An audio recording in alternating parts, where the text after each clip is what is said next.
Ya, memang miris ya, Paman ya, yang terjadi seperti itu. Tapi saya tidak sama sekali terperanjat ya, karena memang wajah apologetika kita itu memang seperti itu dari dulu.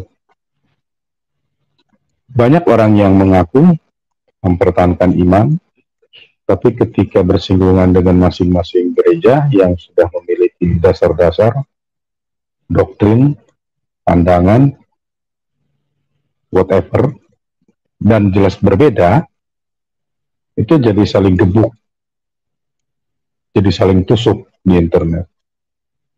Jadi alih-alih berapologetika kepada pihak lain yang belum mengenal Kristus, malah menjadi pertikaian antar gereja. Itu kelihatan sekali. Apalagi di dalamnya gak jauh berbeda juga dengan dulu. Ada bahasa-bahasa sarkas ya, tapi jauh lebih, menurut saya lebih menikam ya saat ini.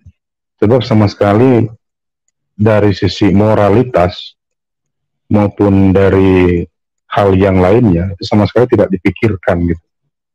Sesama Kristen kok cerminannya seperti itu ya. Tapi daripada ad hominem hanya menyalahkan orangnya, saya katakan bahwa kedua-duanya juga keliru. Mestinya kalau sudah tahu seperti itu, bila Anda memang sebagai pengikut Kristus dan memang teguh, kenapa harus terikut menjadi sama pola permainannya? Nah, sekarang pertanyaan buat saya, apa sih yang disampaikan dari pihak yang Katolik? Ini menjadi pertanyaan yang lebih kritis dan menggelikan ya. Ketika saya tahu bahwa yang disampaikan adalah hanya reaction, menanggapi. Kita udah iman ya, udah saling mengingatkan bahwa mereka yang sudah keluar dari gereja Katolik sudah nggak perlu dibahas lagi. Apapun namanya, apapun istilahnya, gereja sudah memberikan cap tersendiri. Karena itu nggak usah dibawa-bawa ikut masuk lagi. Kalau memang sudah ada perbedaan, biarlah. Kalau akhirnya mereka tersadar, perubahan, maksud saya sadar kemudian berubah, itu ya puji Tuhan. Karena memang selama ini kalau kita lihat, sejak dari perpisahan gereja Katolik ya, Roma dengan Jerman dulu, yang dipimpin oleh Martin Luther, mereka sudah anti terhadap kekatolikan ya. Dalam banyak hal mereka tidak mau bersinggungan, ada hubungannya, kecuali ya kita tahulah dalam bentuk literasi masih kayak acuh-acuh, tapi butuh pasti membawa juga serta apa yang gereja Katolik punyai sampai sekarang. Nah, tetapi untuk yang Katolik sekarang, kenapa juga kalau memang niatnya untuk mengajak mereka kembali, coba gunakan pola pikir yang baik, yang betul-betul tujuannya fokus ya, agar mereka memang tersadar dan kembali, bukan untuk gontok-gontokan seperti ini, malah terkenal kayak amoral ya bahasanya. Dari semua yang disampaikan itu, saya tidak melihat dari nilai apa yang disampaikannya, tapi mengenai attitude-nya lah masing-masing setiap kita. Kemudian topik apa aja sih di gereja kita kok sampai sedemikian sedikitnya yang berhasil ditemukan oleh kawan-kawan kita yang merasa dirinya apologet itu ya. Kok topiknya hanya sampai dengan react saja? Apakah kekurangan bahan? Atau ketidakmampuan untuk menyampaikan hal yang lainnya yang begitu banyak tentang kekatolikan? Nah, ini menjadi pertanyaan buat saya. Kalau hanya sekedar 1-2 buku, kemudian menyentuh ranah pengajaran, ranah apologetika, debat, diskusi, ini suatu hal yang naif gitu. Ya nanti akhirnya begini. Nah, yang saya titik beratkan berikutnya lagi setelah di tingkat para apologet, saya pinjam ya kalimat kawan-kawan ya, apologet karbitan ini banyak bermunculan. Yang lebih parah adalah efek yang diciptakan terhadap awam yang tidak tahu apa-apa. Saya menilai bahwa pihak awam ini lebih punya kecenderungan untuk memilih ikut hore-hore ya, lebih ikut bertengkar bersama yang lain dengan alasan membela iman, membela gerejanya. Itu artinya sama sekali mereka udah lupa bahwa hal kepekaan ya terhadap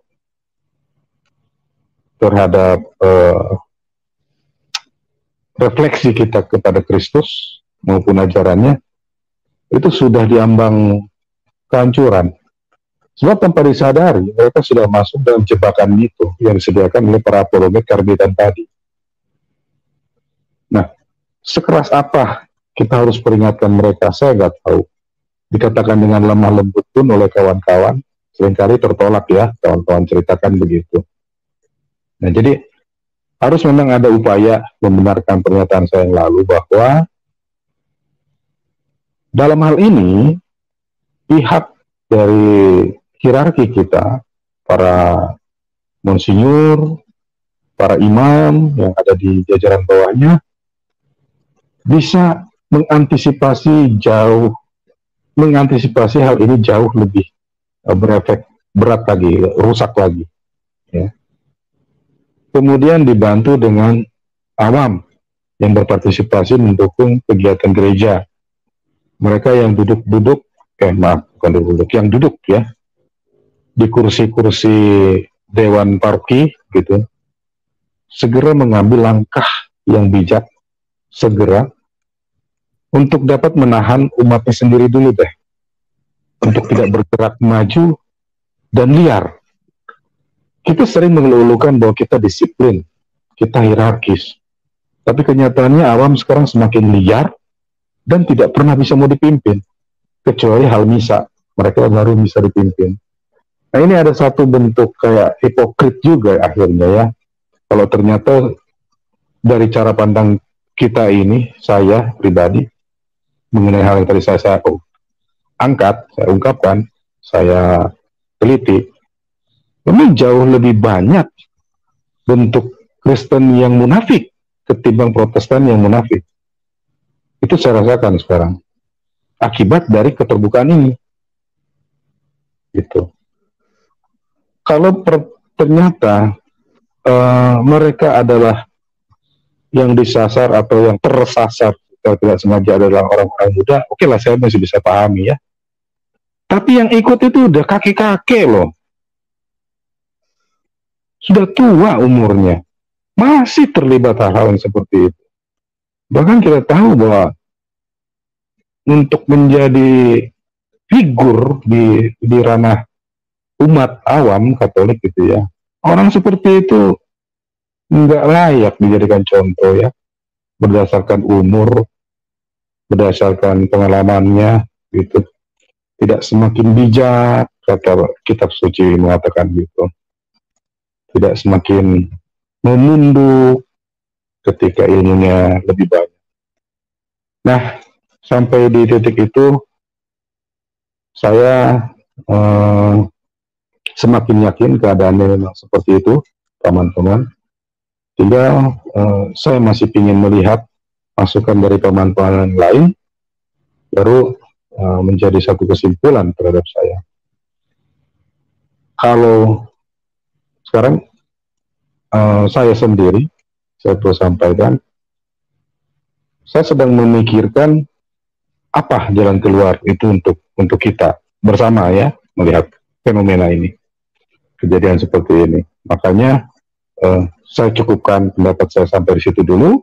Saya ingin mendengar dari kawan-kawan, teman-teman yang hadir, agar bisa menambah wawasan saya mengenai cara ya, solusi ini yang efektif, cepat, bijak mengenai hal seperti ini. Itu dulu, teman moderator. Terima kasih.